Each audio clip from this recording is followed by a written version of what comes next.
La Bible est un livre plein de promesses et d'espoir, mais elle contient un chapitre qui se distingue par son ton sombre et terrifiant, le chapitre 9 du livre de l'Apocalypse.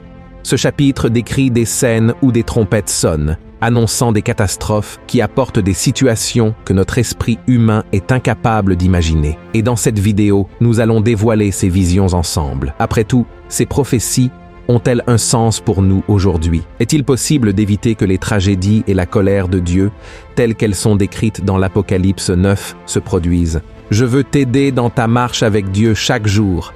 Alors abonne-toi à ma chaîne et active la cloche de notification pour ne manquer aucune vidéo que je publie, d'accord? Maintenant, c'est parti. L'Ancien Testament contient 15 livres de prophéties, mais le Nouveau Testament n'en a qu'un seul, l'Apocalypse. Peu avant de commencer à écrire ce livre, Jean, que la Bible appelle l'apôtre bien-aimé de Jésus, vivait à Éphèse.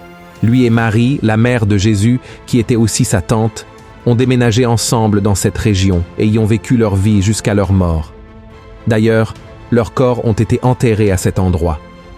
Le livre de l'Apocalypse a été écrit à la fin du 1er siècle. Durant cette période, l'empereur Domitien exigeait que tous brûlent de l'encens pour César une fois par an, le jour du Seigneur. Les gens devaient se tenir devant un autel, lever les mains et déclarer « César est le Seigneur ».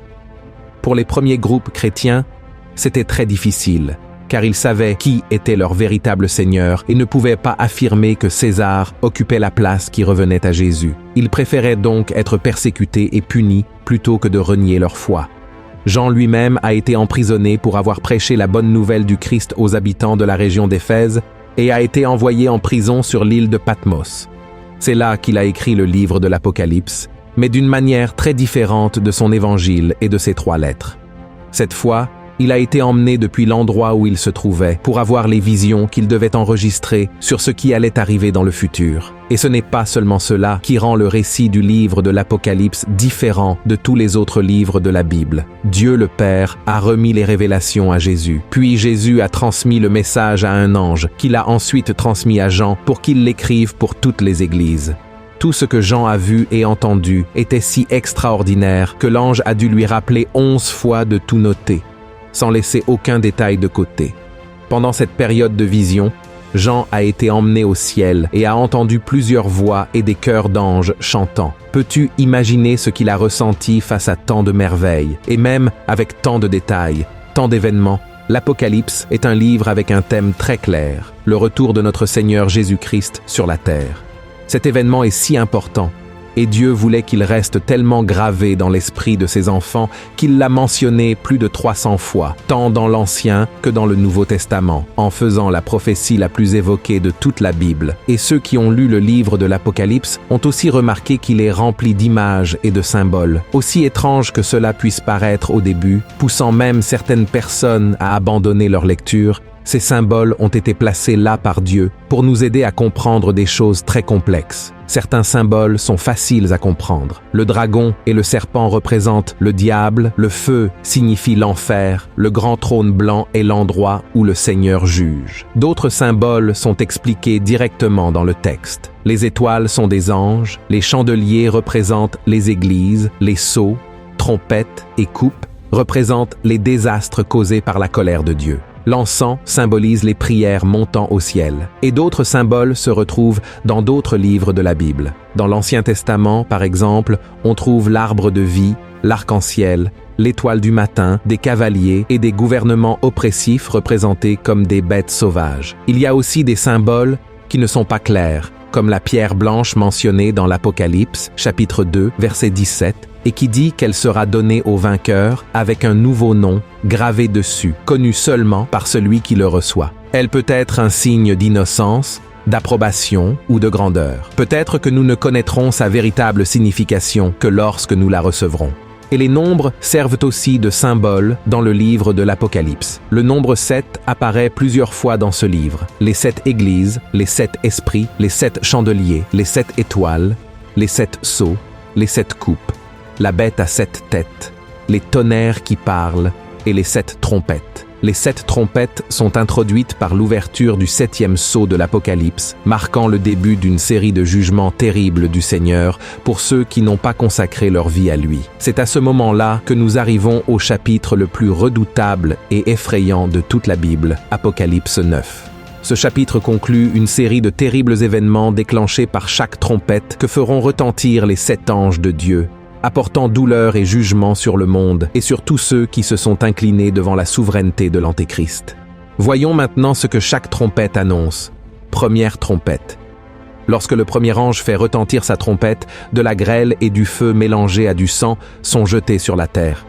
Cette terrible combinaison entraîne la combustion d'un tiers des arbres et de toute l'herbe verte. Cet événement symbolise une catastrophe naturelle détruisant la végétation, reflétant la fragilité de l'environnement face à la colère divine. Deuxième trompette. La deuxième trompette déclenche un événement encore plus terrifiant. Quelque chose ressemblant à une grande montagne en flammes est projeté dans la mer. En conséquence, un tiers de la mer devient du sang, un tiers des créatures marines meurent et un tiers des navires sont détruits. Cette trompette symbolise la dévastation des océans et la mort de nombreuses formes de vie marine, montrant un impact dévastateur sur le commerce et les moyens de subsistance humains. Troisième trompette. Le troisième ange fait retentir sa trompette et une grande étoile appelée Absinthe tombe du ciel sur un tiers des rivières et des sources d'eau, les rendant amères. Beaucoup de gens meurent à cause de ces eaux amères. Cette trompette symbolise la contamination des sources d'eau potable, provoquant une crise de santé publique et démontrant comment des ressources naturelles essentielles peuvent devenir des instruments de jugement. Quatrième trompette. Avec la quatrième trompette, un tiers du soleil, de la lune et des étoiles est obscurci, entraînant un tiers de la journée et de la nuit sans lumière. Cet événement symbolise les ténèbres et le chaos qui s'installent dans le monde, affectant à la fois le temps et le climat. La perte de lumière représente le retrait de la guidance divine et le règne des puissances spirituelles des ténèbres. Cinquième trompette. La cinquième trompette marque le début de tortures encore plus grandes. Un ange descend du ciel avec la clé du puits de l'abîme, libérant une fumée qui obscurcit le soleil et l'air. De cette fumée surgissent des sauterelles ayant le pouvoir de scorpions, qui sont instruites de ne pas nuire à la végétation, mais de tourmenter ceux qui n'ont pas le sceau de Dieu sur leur front. Pendant 5 mois, ces sauterelles tourmentent les hommes, causant une douleur si intense que les gens souhaiteront la mort, mais elle leur échappera. Sixième trompette. Le 6e ange fait retentir sa trompette et 4 anges déchus, qui étaient liés près du grand fleuve Euphrate, sont libérés pour tuer un tiers de l'humanité, à la tête d'une armée de 200 millions de cavaliers. Ces cavaliers portent des cuirasses de feu et de soufre, et les têtes de leurs chevaux ressemblent à des têtes de lions crachant du feu, de la fumée et du soufre. Cette trompette symbolise une guerre sans précédent, représentant les forces du mal qui causent destruction et mort. La dernière et 7e trompette. La 7e trompette n'est pas détaillée immédiatement dans le chapitre 9 de l'Apocalypse, mais apparaît plus tard dans le livre. Elle annonce la consommation des mystères de Dieu et l'avènement du royaume de Christ. Et avec le son de la 7e trompette, de grandes célébrations éclatent dans le ciel, et il est proclamé que le royaume du monde est devenu celui de notre Seigneur Jésus, et qu'il régnera pour toujours. C'est aussi une annonce pour les événements finaux du jugement, y compris les 7 fléaux finaux, qui sont les derniers jugements de Dieu sur la terre, avant le retour de Jésus et la création du nouveau ciel et de la nouvelle terre. Et vous vous demandez peut-être maintenant, que va-t-il arriver au peuple de Dieu pendant cette période? Le Seigneur permettra-t-il qu'il passe aussi par tout ce tourment? Frères, je crois que l'Église de Christ ne sera pas dans le monde lorsque les trompettes de l'Apocalypse 9 seront sonnées, car l'Église sera déjà dans la gloire avec lui. Mais les enfants d'Israël, le peuple originel de Dieu, qui a rejeté Jésus lorsqu'il est venu la première fois, devront être témoins de tous ces événements. Cependant, le Père ne les oubliera pas, car il les aime et a une promesse pour eux depuis les temps d'Abraham. C'est pourquoi il placera sur eux un sceau spirituel qui les protégera et les préservera de tous les événements apocalyptiques. Ces personnes sont mentionnées dans la Bible comme les 144 000 scellés, qui resteront fidèles au Seigneur jusqu'à la fin. Ils recevront une marque sur le front, montrant qu'ils sont différents des autres personnes ayant accepté la marque de la bête. Cette protection servira aussi à montrer aux non-croyants que seul Dieu peut offrir le salut et la paix. Et cela amènera beaucoup de personnes qui auparavant servaient l'Antéchrist à donner leur vie à Jésus. Car il y aura encore du temps pour cela.